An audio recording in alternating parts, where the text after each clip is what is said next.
Harry Potter and the Philosopher's Stone, J.K. Rowling. Chapter 1 The Boy Who Lived. Mr. and Mrs. Dudley of Number 4 Private Drive were proud to say that they were perfectly normal, thank you very much. They were the last people you'd expect to be involved in anything strange or mysterious, because they just didn't hold with such nonsense. Mr. Dudley was a director of a film called The Draining, which made drills. He was a big beefy man with hardly any neck, although he did have a very large mustache.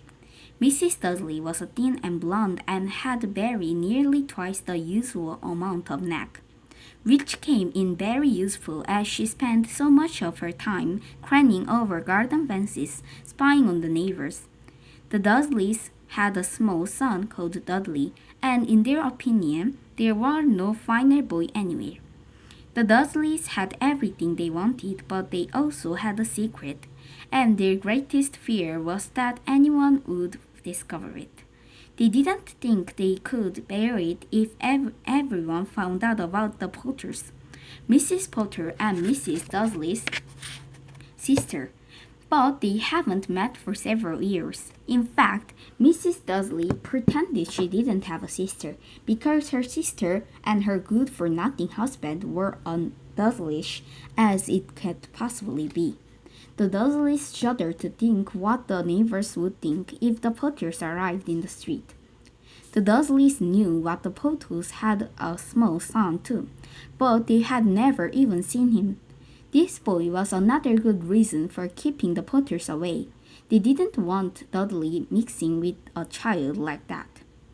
When Mr. and Mrs. Dudley woke up on the dull gray Tuesday our story starts, there was nothing about the cloudy sky outside to suggest that strange and mysterious things would soon be happening all over the country. Mr. Dudley hummed as he picked out his most boring tie for work, and Mrs. Dudley gossiped away happily as she whistled a screaming Dudley into his high chair. None of them noticed a large tiny owl flutter past the window. At 8:30, Mr. Dudley picked up his briefcase, packed Mrs. Dudley on her cheek, and tried to kiss Dudley goodbye, but missed, because Dudley was now having a tantrum and throwing his cereal at the wall.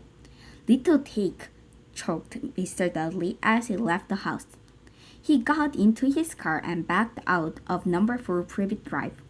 It was on the corner of the street that he noticed the first sign of something particular: a cat reading a map. For a second, Mr. Dudley didn't realize what he had seen. Then he jerked his head around to look again. There was a tabby cat standing on the corner of Private Drive, but there wasn't a map in sight. What could he have been thinking of? It must have been a trick of a light. Mr. Dudley blinked and stared at the cat. He stared back. As Mr. Dudley drove around the corner and up the road, he watched the cat in his mirror. It was now reading the sign that said Private Drive. No, looking at the sign. Cats couldn't read maps or signs. Mr. Dudley gave himself a little shake and put the cat out of his mind. As he drove towards the town, he thought of nothing except a large order of drills he was hoping to get that today. But on the edge of town, drills were driven out of his mind by something else. As he sat in the usual morning traffic jam, he couldn't help noticing there seemed to be a lot of strangely dressed people about. People in cloaks. Mr. Dudley couldn't bear people who dressed in funny clothes. The get-ups you saw on young people. He supposed this was some new stupid fashion. He drummed his fingers on the steering wheel, and his eyes fell on a huddle of those weirdos standing quite close by. They were whispering excitedly together. Mr. Dudley was enraged to see that a couple of them weren't young at all. Why, that man had to be older than he was, and wearing an emerald green cloak. The nerve of him! But then it struck Mr. Dudley that he was probably some silly stunt. Those people were obviously collecting for something. Yes, that would be it. The traffic moved on, and a few seconds later, Mr. Dudley arrived in the grinning car park, his mind back on drills. Mr. Dudley always sat with his back on the window in his office on the ninth floor. If he hadn't, he might have found it harder to concentrate on drills this morning. It didn't seem the owl sweeping past the broad daylight through the people down his street did. They pointed and gazed open-mouthed as the owl after owl sped overhead. Most of them had never seen an owl even at night time. Mr. Dudley, however, had a perfectly normal owl-free morning. He yelled at 5 different people, he made several important telephone calls, and showed a bit more. He was in a very good mood until lunchtime, when he thought he'd stretch his leg and walk across the road to buy himself a bun from the baker's opposite. He'd forget all about the people in clock until he passed a group of them next to the baker's. He eyed them angrily and he passed. He didn't know why, but they made him uneasy. This lot were whispering excitedly too, and he couldn't see a single collecting thing. It was on his way back past them, clenching a large doughnut in a bag, that he thought a few words of what they were saying. "The Potters, that's right, that's what I heard. Yes, their son, Harry." Mr. Dudley stopped dead. Fear flew him. He looked back at the whispered as if he wanted to say something to them, but that thought better of it. He dashed back across the road, hurried back to his office, snapped at his secretary not to disturb him, seized his telephone, and had almost finished dialing his phone number when he changed his mind. He put the receiver back down and stroked his mustache, thinking, no, he was being stupid. Potter wasn't such an unusual name. He was sure there were lots of people called Potter who had a son called Harry. Come to think of it, he wasn't even sure his nephew was called Harry. He'd never even seen the boy. It might have been Harvey or Harold. There was no point in worrying Mrs. Dudley.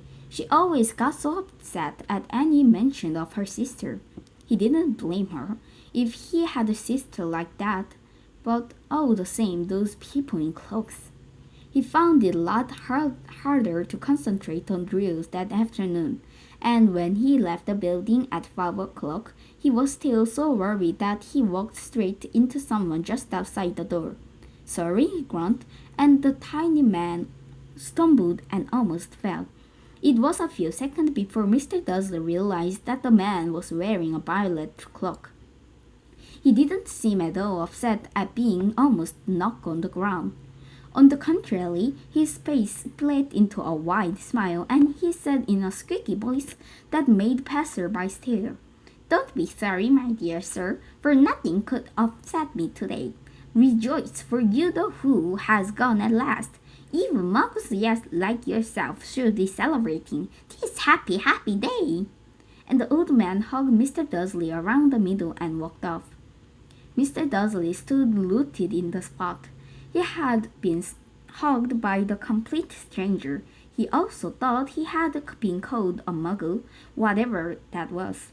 He was rattled. He hurried to his car and set off home, hoping he was imagining things, which he had never hoped before, because he didn't approve of imagination. As he pulled into the driveway of number 4, the first thing he saw, and it didn't improve his mood, was the tabby cat he spotted that morning. It was now sitting on the garden wall. He was sure it was the same one. It had the same marking around its eyes. "Shoo!" said Mr. Dudley loudly. The cat didn't move. It just gave him a stern look. Was this normal cat behavior? Mr. Dudley wondered. Trying to pull himself together, he let himself into the house. He was still determined not to mention anything of to his wife. Mrs. Dudley had had a nice, normal day. She told him over dinner all about Mrs. Next-door problem with her daughter and how Dudley had learned a new word, shan't. Mr. Dudley tried to act normally. When Dudley had been put to bed, He went into the living room in time to catch the last report on the evening news. And finally, bird watchers everywhere had reported that the nation's owls have been behaving very unusual today. Although owls normally hunt at night and are hardly ever seen at daylight, there have been hundreds of sightings of those birds flying in every direction since sunrise. Experts are unable to explain why the owls have suddenly changed their sleeping pattern. The newsreader allowed himself a grin. Most mysterious. And now over to Jim McGriffin with the weather. Going to be any more hours of owls tonight, Jim? Well, Tad, said the weatherman, I don't know about that, but it's not only the owls that have been acting oddly today.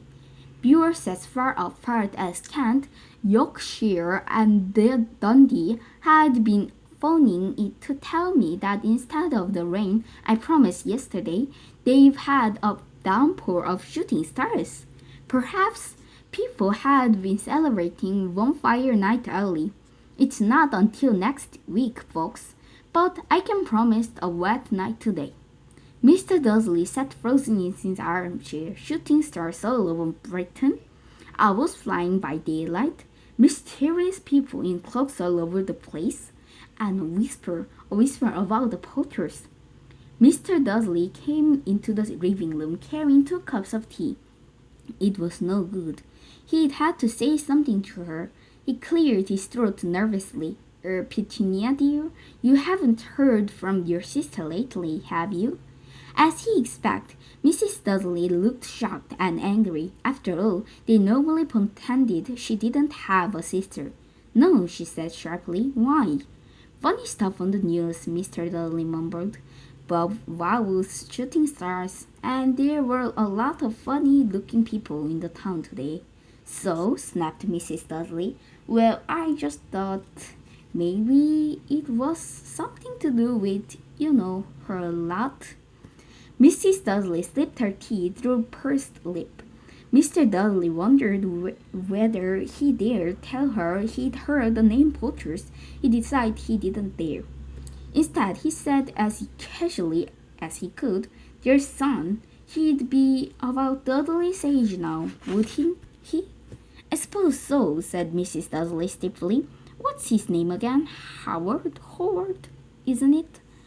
"Harry, nasty common name, if you ask me." "Oh, yes," said Mr. Dudley, his heart sinking horribly. "Yes, I quite agree." He didn't say another word on the subject as they went upstairs to bed. While Mrs. Dudley was in the bedroom, Mr. Dudley crept to the bedroom window and peered down into the front garden. The cat was still there. It was staring down Privet Drive as though it was waiting for someone. Was he imagining things? Could all this have anything to do with Potters? If it did, if it got out that they were related to a pair of, well, he didn't think he could bear it. The Dudsleys got into bed. Mrs. Dudley fell asleep quickly, but Mr. Dudley lay awake, turning it all over in his mind. His last comforting thought before he fell asleep was that even if Potters were involved, there was no reason to them to come near him and Mrs. Dudley. The Potters knew very well what he and Petunia thought about them and their kind. He couldn't see how he and Petunia could mix up in anything that might be going on. He yawned and turned over. It couldn't affect them. How very wrong he was. Mr. Dudley might have been drifting into an uneasy sleep, but the cat on the wall outside was showing no sign of sleepiness. It was sitting as still as a statue, its eyes fixed obliquely on the far corner of Privet Drive. It didn't so much as quiver when a cat door slammed in the next step, nor when 2 owls swooped out ahead. In fact, it was nearly midnight before the cat moved at all. A man approached on the corner the cat had been watching. Appearing so suddenly and quietly, you'd have thought he'd just pop out on the ground. The cat's tail twitched and its eyes narrowed. Nothing like this man had ever been seen in Private Drive. He was tall, thin, and very old, judged by the silver of his hair and beard, which were both long enough to tuck into his belt. He was wearing long gloves, a purple cloak which swept the ground, and high-heeled, buckled boots. His blue eyes were bright and sparkling behind half-moon spectacles, and his nose was very long and crooked, as though it had been broken at twice. This man's name was Albus Dumbledore. Albus Dumbledore didn't seem to realize that he had just arrived in a street where everything from his name to his boots were unwelcome. He was busy rummaging in his cloak, looking for something, but he did seem to realize he was being watched, because he looked up suddenly at the cat, which was staring at him from the other end of the street. For some reason, the sight of the cat seemed to amuse him. He chuckled and muttered, "I should have known." He had found what he was looking for in the inside pocket.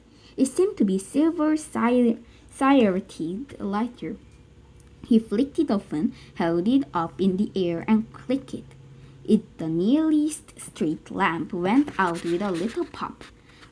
He clicked again. The next lamp flicked in the darkness.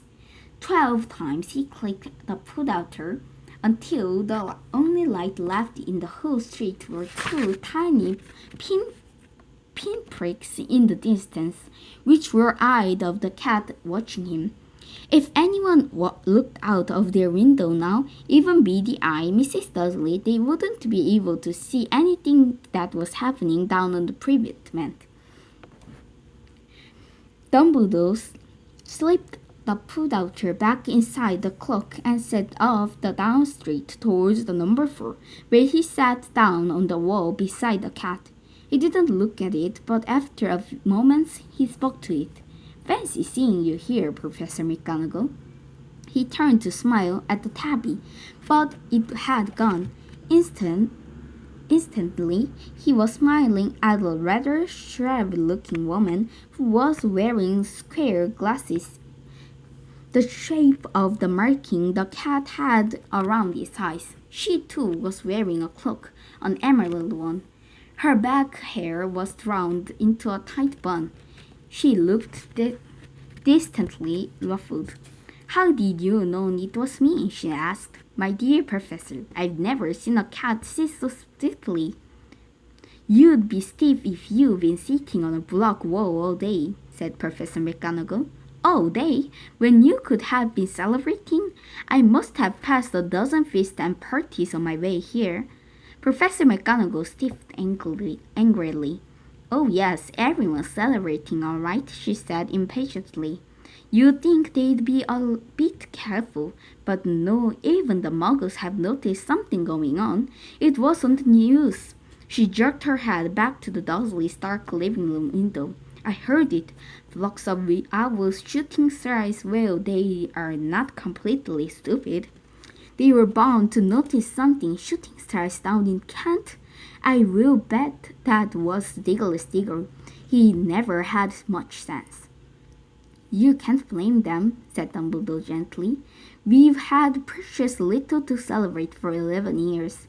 "I know that," said Professor McGonagall, "but that's no reason to lose our head. People are being downright careless, out on the street in broad daylight, not even dressed in Muggle clothes, swapping rumors." She threw a sharp sideways glance at Dumbledore here, as though hoping he was going to tell her something, but he didn't, so she went on. "A fine thing it would be if, on the very day you-know-who seemed to be disappeared at last, the Muggles found out about us all. I suppose he really has gone, Dumbledore." "It certainly seems so," said Dumbledore. "We have much to thank thee for. Would you care for some sherbet lemon?" "Oh, what?" "A sherbet lemon. They're kind of Muggle sweets I'm rather fond of." No thank you, said Professor McGonagall coldly, as though she didn't think this was a moment for sherbet lemon. As I say, even if you-know-who has gone, my dear professor, surely a sensible person like yourself can call him by his name. Oh, this you-know-who nonsense. For 11 years I have been trying to persuade people to call him by his proper name, Voldemort. Professor McGonagall flinched, but Dumbledore, who was unthinking two sherbet lemons, seemed not to notice.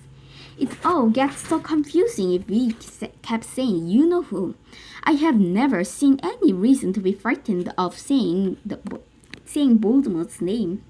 I know you haven't, said Professor McGonagall, sounding half impressed, half admiring. But you were different. Everyone knows you're the only one you-know-who. Oh, all right, Voldemort was frightened of. You flattered me, said Dumbledore calmly. Voldemort had power I will never have. Only because you're too, noble to use them. It's not lucky it's dark. I haven't blushed so much since Madame Pomfrey told me she liked my new earpuffs. Professor McGonagall shot a sharp look at Dumbledore and said, The owls are noticing the rumor that are flying around. You know what everyone's saying? About why he disappeared? About what last finally stopped him? It seemed that Professor McGonagall had reached the point she was most anxious to discuss. The real reason she had been waiting on the coast hard wall all day. For neither of a cat nor a woman had she fixed Dumbledore with such a piercing stare as she did now. It was plain whatever everyone had seen, she was not going to believe it until Dumbledore told her it was true. Dumbledore, however, was choosing another sherbet lemon and did not reply. What they're saying, she pressed on, is the last night Voldemort turned up in Godric Hollow. He wants to find the Potters. The rumor is that Lily and James Potter are that they're dead. Dumbledore bowed his head. Professor McGonagall gasped. Lily and James, I can't believe it. I didn't want to believe it. Oh, Albus. Dumbledore reached out and patted her on the shoulder. I know, he said heavily. Professor McGonagall's voice trembled as she went on. That's not all. They're saying he tried to kill Potter's son, Harry, but he couldn't. He couldn't kill the little boy. No one knows why or how. But they're saying that when he couldn't kill Harry Potter, Voldemort's power somehow broke, and that's why he's gone. Dumbledore nodded grimly. It's true, farted Professor McGonagall. After all he's done, all the people he killed, he couldn't kill little boy. It's just stunning. Of all the things to stop him, but how in the name of heaven did Harry survive? We can only guess, said Dumbledore. We may never know. Professor McGonagall pulled out a lace handkerchief and dabbed her eyes beneath her spectacles. Dumbledore gave a great sniff as he took a golden watch from his pocket and examined it. It was a very old watch.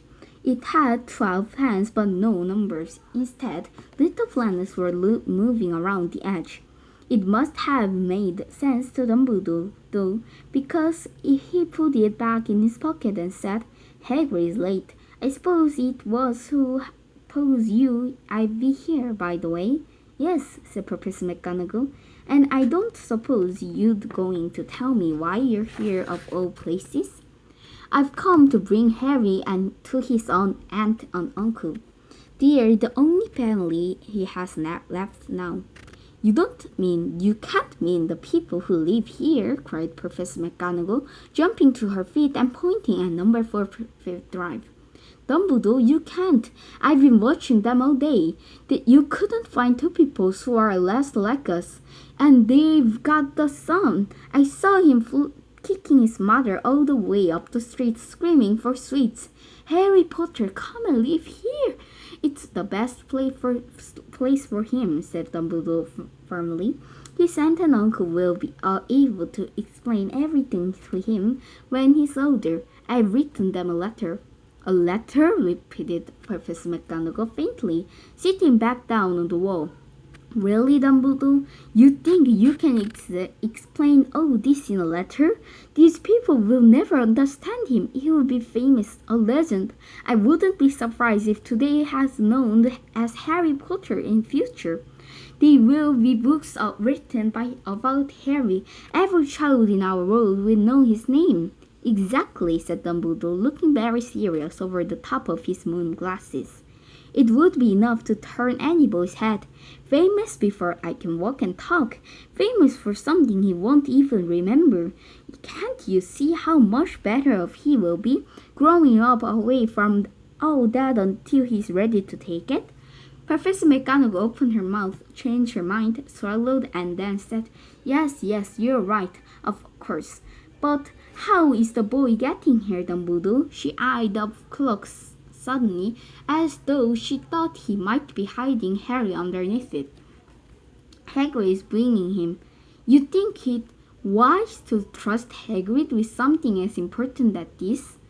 I would trust Hagrid with my life, said Dumbledore. I'm not saying his heart isn't in the right place, said Professor McGonagall.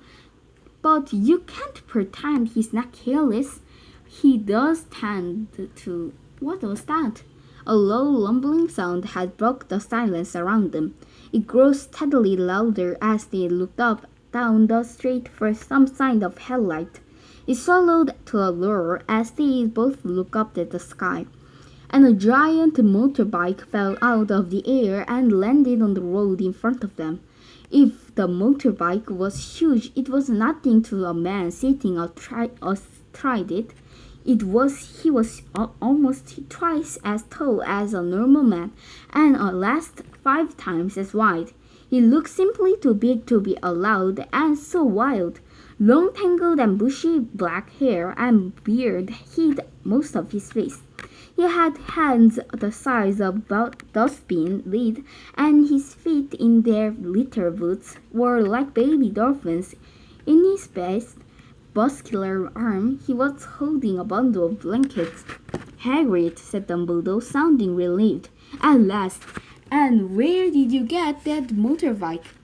Borrowed it, Dumbledore, sir, said the giant, climbing carefully off the motorbike as he spoke. Young Sirius Black lent me.